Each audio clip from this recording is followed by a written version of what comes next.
জয় গুরু, সুপ্রভাত, হরি ওম।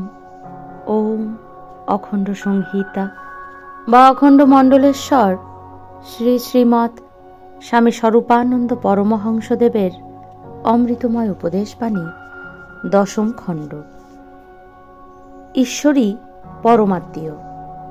পরমেশ্বরকে কেবল ঈশ্বর বলেই জেনো না, তাকে তোমার পরমাত্মীয় বলে জানো। তাকে ভালোবাসো, তাঁর চরণে অন্তরের অফুরন্ত প্রেম অর্পণ করো। জীবনের প্রতি রন্ধে তাঁকে এনে প্রতিষ্ঠা করো। প্রতি আচরণকে তাঁরই পূজা বলে গ্রহণ করো। তিনি ছাড়া তুমি নও, তাঁকে বাদ দিয়ে তোমার কোনো কাজ চলে না। তোমার চিন্তা, চেষ্টা, বাক্য স্ফুরণ সব তাঁকে আশ্রয় করে হোক, তার জন্য হোক, তাঁকে নিয়ে হোক। এভাবে তুমি একেবারে ভগবত তন্ময় হয়ে যাও। জীবনের সার্থকতা এইখানে, জীবনের শান্তি এইখানে। প্রশ্ন: ঈশ্বর আর পরমেশ্বর কি দুটি ভিন্ন বস্তু? ঈশ্বর আর পরমেশ্বর দুটো আলাদা বস্তু নন।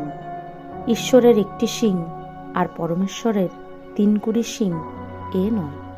যিনি ঈশ্বর তিনি পরমেশ্বর। ঈশ্বরকে একটু জোর দিয়ে বলতে গেলে বলি পরমেশ্বর, আর কিছু নয়। তবে ঘটে ঘটে এদেশে ঈশ্বরের আবির্ভাব বা অবস্থিতি কল্পনা করা হয়। এক একজনের ঈশ্বর এক এক রকম হয়ে দাঁড়ান, এও সত্য। সেই সব স্থলে সকল ঈশ্বরের একক ঈশ্বর, এই কথা বোঝাতেও পরমেশ্বর শব্দ ব্যবহৃত হয়। এটা আরব দেশ নয় যে সব ঈশ্বর ভেঙে চুরে এক ঈশ্বরকে বসিয়ে যাওয়া সম্ভব হলো। এজন্য এখানে পরমেশ্বর বলতে একটু আলাদা অর্থে বুঝতে হয় বইকি।